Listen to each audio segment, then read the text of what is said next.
MSE, what makes him different is that how the hell does SRG adapt and rise up from defeat so quickly? From getting knocked down to the lower bracket by Todak and then going back crawling, winning the championship 4-2, going through what you did to MSE, going undefeated because you know how to learn from the game defeats that you get. That's what makes SRG stand out. And the craziest part is that the meta continues to change. As we go into the drafting phase, Falcon's going to be on blue side, SRG going to be on the red side with 2 bans from each side already done. Matildan as well as Yi for the side of Naocha. Coach Arcadia decides on Fanny and Jushin. Very standard openings. I do am wondering if, let's say, the Bruno sort of goes through, because a lot of teams are still willing to let the Bruno go through because there are a lot more priority. It could be one of the first picks choice for Falcons because they are so comfortable with it. I like the Cho ban, a lot of respect, not just to use, but also to crap. Yeah, for Falcon, they definitely have to consider the possibility that SRG might actually just go back into playing Fredrin, man. I'm not going to turn off that idea. And then rushing the Bruno as one of their first 2 picks. The Fredrin come in definitely way later into the draft. But now with a lot of power picks open in the frontliners, you have the High Loss that's becoming one of the best picks that you can go for. Even Hilda up in that first pick. A lot of teams actually want to contest for those 2 heroes. It's like if you get 1 power pick, you're giving up, again, the Bruno. The Bruno. I mean, we talked about Beast versus Claw each and every time. Honestly, very standard bans coming out from both sides. First pick going through for Falcons. Bruno coming in big. We kind of saw this coming, right? Like, you literally got the best Bruno in the country play. You gotta give it that Bruno. Not to mention that you reach that late game, he's just such a powerful pick. We've seen what Twisted Minds did. We've seen just now what Main Camp Evolved did as well, right? You want good late game insurance. Bruno plus Sicilian is sort of like that combo, but you do give the Loi over to SRG and the High Loss. We talk about how Loi is such a good hero on prodigies like Stormy or people like Super Friends, and now he gets that. The macro game for SRG is going to be so much more different. Now, if I am Falcon, you take away another strong frontliner that could show up for SRG, and they will not. They actually take away a pick of Sakai's, they go for the Joy instead, and then they have the Vexana in their mid, just so that they can get a little bit more of strong team fighting presence with the crowd control. So now they have to make sure that the Roam and EXP are chunky. It cannot just be pick off, it needs to be able to hold the front line, but it's so weird to say that because now we've seen the power spikes, the 1-item power spike of a Loi, with how well it can poke down the tankier presence of the front line earlier on in the game at around 5-6 minutes into it. So whatever the tanky frontline of Falcon will be, it has to be something with a little bit more mobility, which is quite rare. So it's got to be a power lifter who does yoga, got to be flexible, but still able to block a door frame. Yeah, quite demanding to ask for in one man, right? It's a lot to ask for, but at the same time, I can understand the sentiment, right? It's going to be difficult when you have to not only think about your flanks, but when that glorious pathway comes down, it's a signal that something is about to happen and you need a way to disengage. Now the Suyo is going to be the final pick here to finish off the first phase of the game. Second phase, what are we lacking here? I think for Falcons, they can go down 2 different angles. The very first one is you keep on banning Yoon's hero pool like Tigreal, right, Edith. So you sort of force this High Loss into the XP lane and then you pick a counter matchup into it. But to be fair to SRG, there are still plenty of options. Like Khalid is still up, Tonkacha is still available. But if you're SRG, you probably will be looking at the XP lane. Yeah, so the 4 is banned. Yeah, Falcon, I think 100% needs to ban the Tigreal. They have the Joy with them, and the presence of the Tigreal, who we don't think of him as like the fast crowd control, but one press of the implosion, then suddenly that Joy is going to get caught out. They're still respecting the next best gold laner that they can go for, which is the Beatrix, but then the Harith is still active in the map. Pairs very well with the High Loss, pairs very well with the Loi. If SRG don't want to go magic for their gold laner, I mean, Innocent showed off a Granger in the very first day. He did. Honestly, I do want to see that again, but there has been this trifecta. If Bruno has taken away the usual go-tos that we've seen so far, has been either Granger, Beatrix, and what NIP Flash continue to show, maybe even Moskov could be part of that mix. Yeah, I'm thinking of Moskov, and when you have the Loi, you always have the safest pick for Innocent, which is you always kind of fall back to the Claude, right? We haven't really seen that up to this point, but it can always be at the back of SRG's mind. They go for another ban. This one's going to be the chip, so I do like it. You don't want anyone to be able to match the Loi. If Falcon opened up the Tigreal here, I wouldn't be too crazy to say that maybe they're thinking of pulling off something off of the Team Spirit playbook and picking up an Akai somewhere there, whether in the EXP or the Roam. Again, in the scrims, leading into, well, the 14 seasons for Philippines and Malaysia, a lot of teams were floating around the idea of Akai being popped up more to counter the presence of the Tigreal, so I wouldn't turn off that idea. Actually, wait, hold on. Husky was mentioning earlier that, you know, limit down on the support section so that you do maybe see the high loss go into that EXP lane, but if with that chip ban and SRG being on red side, technically they could have picked it up for themselves. Yeah, technically they could have, but I feel like you just want to... means that they don't want to go down that route, right? I was thinking either Kaja or Franco ban because you want to protect this Joy, so they go for the Franco ban because Joy is kind of right up in your face, but it doesn't eliminate the possibility of a Kaja, although it does make it slightly awkward now that there is the high loss kind of floating there in the draft. I wouldn't be surprised if FCON is thinking about something like what we saw from Team Spirit. I think the glue wouldn't be too tricky to pull off in this current situation. Glue for Falcon? For Falcon. Yeah, in the EXP lane. Oh, wait, no, yeah. I'd be totally okay with that. That seems like a good idea. It seems like whatever SRG would want to go for into the gold lane, just the presence of the glue would be annoying enough to buy time maybe for the Bruno to just be able to free hit. And that takes up one of our conditions of a strong frontliner. Ranger, as we mentioned earlier, for Innocent. So if it's a glue, well, they can go ahead and pick the Tig here, right? Glue Tig, yeah. Glue Tig? Maybe not Tig. They could also go for a Kaja themselves, depending on how fast they want to go though. It depends. As you mentioned at the very beginning, it's about the angles that they want to take, right? Based on what we're seeing, do they want to play to their style? Keep it a little chaotic, make sure that you're always guessing how they're expected to approach the fights, or do they just take Coach Arcadia's team head on? Okay, so they take away the Edith option, yeah. Such a smart pick. You take away that flex, right, for SRG that we kind of talked about a bit. Yeah. Oh, there's the thing, yeah. Okay. They make it an Edith EXP instead of really clamping down on that hero pool for SRG. Yeah, this is going to be a little awkward here because, again, it's very final pick. They've held on to the high loss as a flex, maybe to try and get Ikram himself the power pick, the winning matchup on that side of the map. There is one hero I can think of, but I'm not sure if they would consider it the X-Borg for SRG in that XP lane, right? You put high loss, you put Yums on high loss, and you have this X-Borg. Decent backline dive, great against the front lines of FCON. They want to be in your face. Oh, yeah. X-Borg will be supplemented by the high loss, supplemented by the low E as well. It's not going to be the perfect pick. There's still a chance that either the Joy or the glue as well. Vexana might just be able to take away his armor. They could also consider glue, I suppose. It's not that bad either. Yeah. I say the hard part is, do you want an answer to the Joy and do you want it in the EXP? Oh, Guinevere. Wait, we don't know where the Guinevere is going on just yet. It looks like Cram. Yums, right? Yep, it's Yums on that Guinevere, Cram on the high loss. Okay, after this, final predictions. SRG's drive is a little bit hard to pick up, but I have faith in them, so SRG for me. Falcon is simpler. All right, with that being said, let's throw it over to our casters, Naisu and Staffa. Take it away. Thank you so much for the breakdown panel. Welcome to the caster desk. What is up, guys? I'm Naisu and joined, as they mentioned, with Staffa. Staffa, we haven't casted together since what, MSC 2022, also in Malaysia. How are we feeling? I'm guessing which draft you like better.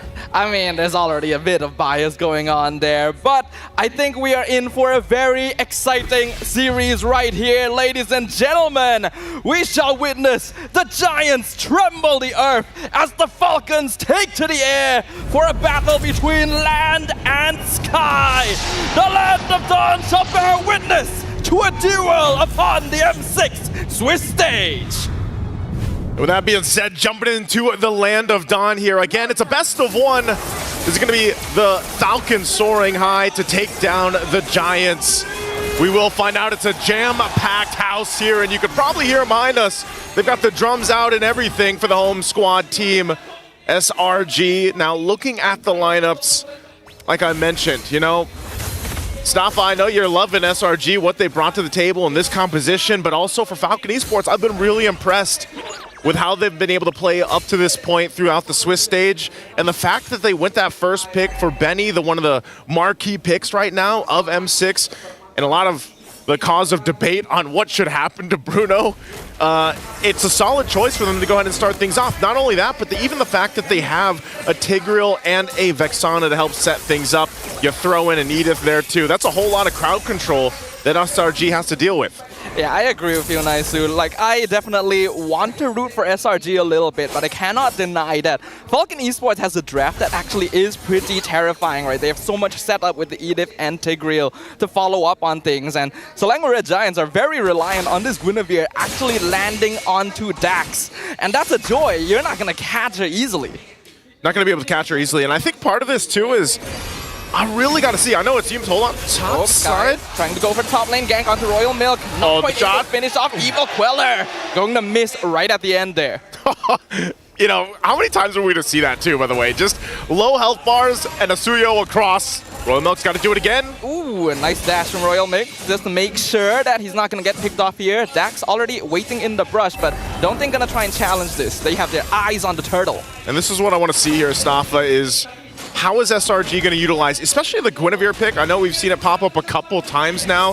Some teams obviously finding more success than others. But this looks like it's just going to be an objective in the hands of the home squad. SRG locking that one in. Not enough, I guess, utility available just yet for Falcon, but look at the play. Down bot. Immediately goes halfway in, and Yuke even flickers for it. First blood claimed by Stormy with a full team rotation to the gold lane. Just a huge play already. As I was mentioning too, you know, hey, Benny got his hero that he loves to play, that he performs so well on, but if SRG decides to just go ahead and focus down Benny and make his early laning phase a living hell, then what can you do but to support him? And that's going to be up to Falcon Esports on rising to that occasion and dealing with that, because that's going to happen time and time again. And for Innocent, you know, the beast on this Granger, we know what that turns into late game. Yums, he gets poked down a little bit. Ultimately going to be fine. First items being picked up here too. That's the Hunter Strike now for Innocent. Meanwhile, over for Benny, still locking in that first one. What do you think they need to do to Benny so that he has a good time here? Do they just plant Kid X down on the gold lane for him? I think you definitely don't want to keep Kid X in the gold lane forever, but a little bit of an increased presence is going to benefit Falcon. Generally, the traditional playstyle will lean towards Benny's side of the map anyway, so I think they can stick to what they're comfortable with. It's just that SRG went so quickly because they knew that Kid X didn't have Implosion ready yet to punish them for grouping up that hard. Now that the levels have actually caught up on both sides, we're probably going to see SRG tone it down just a little bit to make sure they're not caught out in a big team fight ult. I mean, we have seen that, you know, even the beginning days of the Swiss stage where SRG, they made a couple mistakes, and a lot of people were wondering, you know, what happened. And even Coach Arcadia himself said in that quote, you know, they basically beat themselves because of the lack of discipline that they face. Oh, hold on, mid. Speaking of, they caught Kid X. That's a violent requiem. No implosion because you are already dead. Right into the diversion play. Going for Benny in the bot lane. Glorious. Oh no, Benny. They are diving the tower. There is nowhere to run. Purify will not save you. 3 kills for Selangor Red Giants. It is not a good day for Benny in the gold lane, and man, that's the answer right there. Yume's able to find the mid lane. This turtle, though, I don't think at this point Falcon Esports really wants to contest this. They are getting in position for it. Implosion is available. They're going to have to fight for it. Royal Milk already popping Primer up. A 2-man knockout on Kid X. Guys already securing turtle, but truck buying beats comes out. Dax securing the double kill as a counterplay to the Red Giants. Falcon Esports will be able to get something, you know, 2 objectives now in the hands of SRG, but you got to give it up to Falcon Esports. Still able to find ways to keep things from getting too out of control, and that's exactly what they have to do. With Benny already being 0-2 early on, they know that at this point, they've got to give him even more time. We all know what Bruno can do once those items are locked in. It looks like they're going to go for this top turret. They do drop down the Glorious Pathway. They'll stop it from getting taken down. It's 1 HP away. So eventually that turret will go down, and Falcon Esports really maintaining from that deficit in the gold lead for SRG, getting it 2 out of hand, and I feel like they have to do this. They have to do this for the majority of this early game. Even if it turns into a situation, Stafa, where it's 3 for 3 turtles for SRG, they could still fight things out if Falcon Esports gets enough time. Ooh, great flicker timing from Royal Milk. Avoids the spatial migration from Skies. Diversion once again. They're going to the bot lane. They have their eyes on Dax, but the Joy has already dashed out. So an unsuccessful gank coming in here from SRG. That turret top's finally going to go down. Benny working on it. As I said, it was 1 hit away earlier on. Good plays from Falcon Esports. even against this diversion. Dax. Guys with the 1v1, Stormy flickers in, not able to find a glorious pathway to try and cut off his path, but Dax still able to dash away just fine. SRG will take the bottom tier 1 as consolation. All right, so they trade it. They trade out the turrets for now. Both teams still putting pressure where they can, cross-map especially. Oh, Innocent. Innocent trying to dive this, dropping Benny 10%. Purify already used on the Bruno. Kid X kind of missing the Sacred Hammer. Here comes the Violet Requiem, locking down Kid X. Innocent not able to land the Death Sonata. Flicker used by the Tigreal. Cram is here though to cut things off. Implosion on 2. No Sacred Hammer usage. And I think Kid X, there's no way he's escaping this one. But space created for the turtle. Falcon Esports should be able to get this easily. Sky's not in the area, but person cuts off Dax. He's able to dash away. Hume's not able to find him, but they will find PX7. And that's how you play with the Louis Yi power plays on the macro level. Able to shake things up, keep them guessing, but Falcon Esports, you know, they got the objective, they responded, Innocent went forward, great response from Humes earlier. I mean, both teams doing actually a pretty good job on both fronts. It's just right now, SRG obviously feeling that momentum a little bit more, carrying into the gold lead that they have. But you can't count Falcon Esports out just yet. Yes, Benny had a hard time in the early game, but as long as he can keep farming up and doesn't die anymore, then he should be able to get to a point where, yeah, his damage is a big threat for those team fights later on. And remember, Kid X, he hasn't found that right implosion just yet, but if he does, and we're talking about the Lord fights later on, or even on a defense, we have seen that change the course of games before. So right now, Falcon Esports in a position where they just need to go ahead, stay calm and collected, farm up what they can, and get back in a fighting position against SRG. Because right now, it does feel like they're just kind of trying to catch their breath at this point. Yeah, Falcon Esports can definitely afford to slow things down somewhat. I think the onus is actually on SRG to really try and make something happen, because we all know what kind of damage Bruno can output by now. He will normally hit his spike around that 15-minute mark, but since he's already died twice, SRG have been able to prolong that timer just a little bit.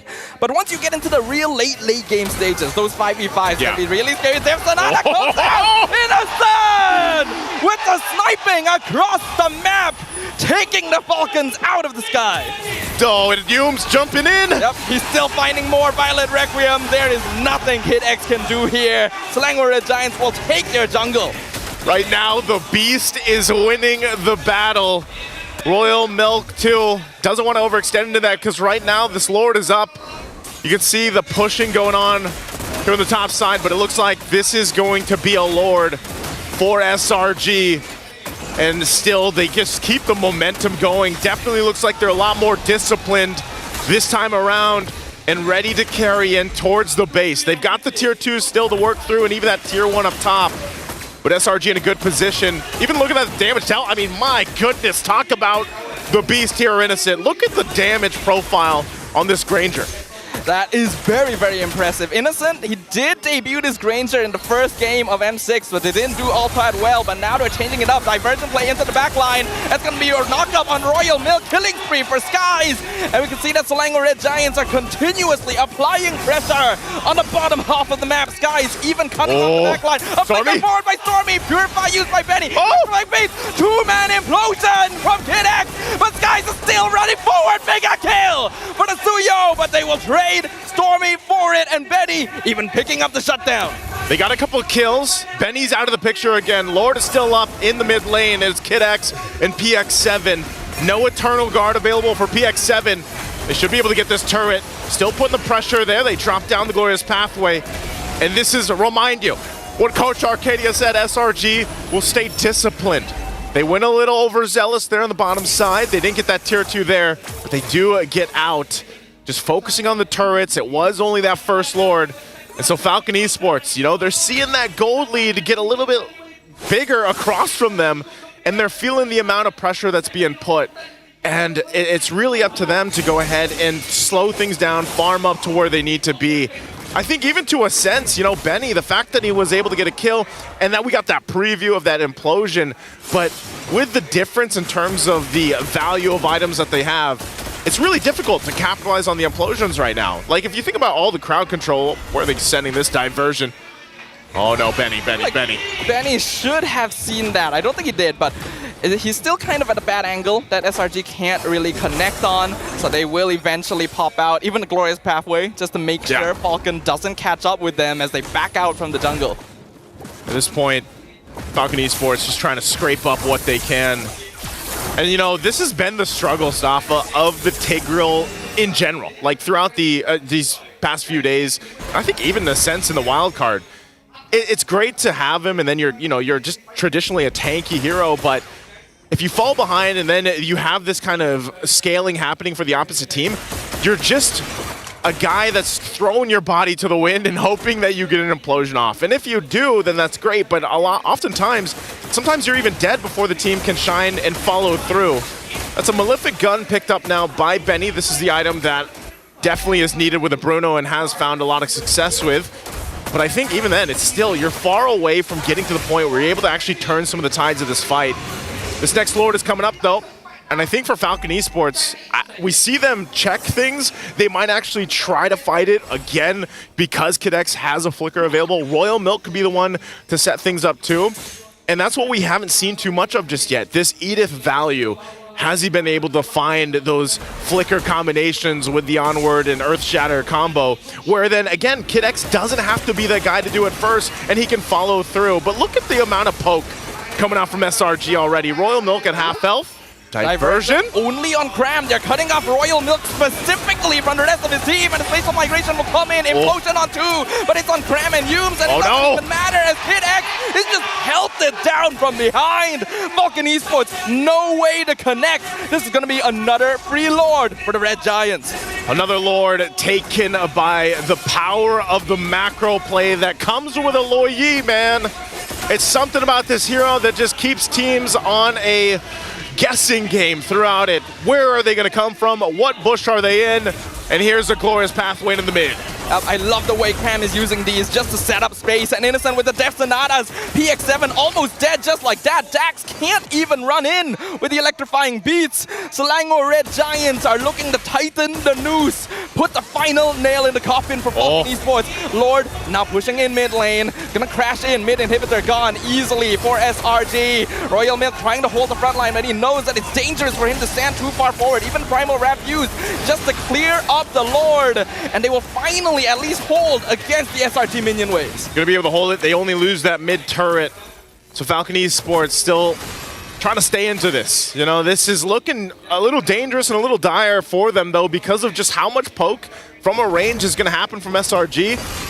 And then again too, even if Humes has the flicker available, they could push it in. Diversion gonna be used again. And a Cram right into the back like cutting off everyone into the Spatial Migration. Royal Milk knocked off. Mega kill already for Innocent. Implosion actually gonna be able to punish Cram. Benny picks up a trade. And now Dax shutting down Innocent himself for a mega kill. So getting shut down by Skies right in return. For Falcon Esports able to trade even 2 for 2 in their base defense. Hey, they send in Cram, but hey, it's hard to shoot a Joy that's electrifying your beats, basically. You know, you can't really hit him with the Rhapsody with the way that hero alone has that kind of mobility. Good kill, honestly, to get. Keeping Falcon Esports in the game. Yes, they still have a huge deficit to work for, but that's a little bit of hope that they can work with, because looking at the items too, you know, you're getting to a point where your damage profile is getting better, your defense is getting a little bit better for Kid X, but even so, Royal Milk and Kid X still both are getting melted. And now that you have a Malefic Roar picked up by Sakai's, this is in a situation where you almost have to play in a sense of, let's punish SRG if they actually go ahead and use those diversions, because often it's been that. It's diversion, send in Cram, here's a Glorious Pathway. We're trying to cut you off, Falcon Esports. And maybe it's in a position now for Falcon Esports where they can actually punish that and get someone down fast enough. Immortality also could play a part here for Kid X, because now he doesn't just get melted and blown up. Yeah, we have to note, Falcon Esports traditionally is known to be a team that's actually quite good at high ground defense. And their composition right now is actually pretty effective at that, especially if SRG overcommits resources and gives Dax enough free space to walk in without having to worry about that crowd control. We are now at the 16-minute mark. This is a very, very crucial timing, because whatever happens next determines whether Benny just takes over the game. Yeah, that's the scary thing about it, and why Bruno has such a high win rate, contest rate as well. I think this is ultimately still obviously a Lord in the hands of SRG. They're not going to get here in time. Kid X checks things out. That's Lord secured. Cram will just drop down the Glorious Pathway. Is going to be fine because they know they just wait for this Lord to spawn up before they get ready to march into the base. Now, Falcon Esports, this is where we look to see if they bought themselves enough time. You know, almost 17 minutes into the game. They've got some key items that they just recently picked up. But can they actually withstand another push into the base, especially with only one base turret left? This damage is just insane from Innocent. And honestly, at this point, like I said, for Falcon Esports, they're probably not going to get to Innocent. It's really difficult for them to even get in that range, in that zone. So they have to just wait for SRG to approach, hopefully punish, especially against this diversion, and then turn the tide of the fight. The Lord's going to be worked on. Down in the mid, there's Cram jumping in. Glorious Pathway opens up the path. Primal Wrap used by Royal Milk. Last inhibitor will fall for Falcon Esports. Slimer used with the two-man knockup right into the Stormy combo. Falcon Esports doesn't lose Royal Milk straight away. Implosion comes out, but Kid X just melts instantly. Skies loses immortality, gonna be taken out by Benny. Falcon Esports still actually holding on to the crystal, but it is a 3v4 defense. Next minion wave coming in mid lane. PX7 gonna nuke it, do some damage where they can. Dax looking for an opportunity. Purify spent on PX7. Another uses the flicker in. Locks up on Dax, but no Violent Requiem. Cram creating space, but SRG can't quite get close enough. They cannot find the executions they need, so the crystal still stands for Falcon Esports, and they're trying to make sure that they can keep their hopes of moving on to the next stage alive. Oh, they're going to defend. They actually end up doing it. Great usage of the Purify earlier in the space and positioning from Benny, because if Benny was gone, that whole damage profile would have been diminished.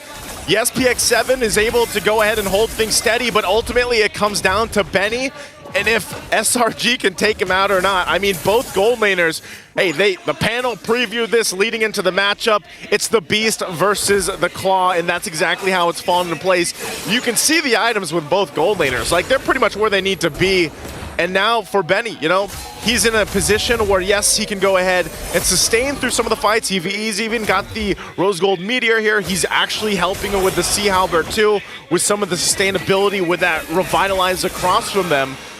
But still, you have to be able to go ahead and defend maybe one more time if they actually just give up the Lord to SRG, because it's actually looking pretty difficult. I mean, look at the stacks here too for Innocent. Wow. 840 stacks on the Granger there. But there is a notable weakness. Granger is a skill spam based marksman, which means that unless he's able to get close enough, he actually cannot whittle down crystals very quickly compared to something like a Bruno. Yeah. So Falcon Esports, as long as they can keep Benny in the back line, so SRG has to break through the entire lineup to actually get a chance at ending the game. They do, and right now it looks like this time around, Staffa, they actually want to go ahead and contest this, at least showing face here. No immortality this time around for Kid X. It was expended earlier on, so they might rely on Royal Milk. It's still going to be used. Conceal Play already used. The baiting of Flicker from Stormy. Cram now forming the front line. Glorious Pathway slowing down Falcon Esports. Royal Milk has to flicker away. Jack looking for Innocent with the Provide Faith. He finds him. He gets the execute, and now the implosion comes in. Double kill for Dax. And Falcon Esports have found 3 members of SRG. The next Lord belongs to them. And the Falcons will find flight as they get a setup they're looking for and finally get a Lord. This could be a turnaround point for Falcon Esports. A big mistake from SRG. And that's exactly what Falcon Esports has been looking for the past 20 minutes, man. Send in Royal Milk, who cares if he's half health, and then let Kid X come in with the implosion. And now it's them knocking on the base of SRG.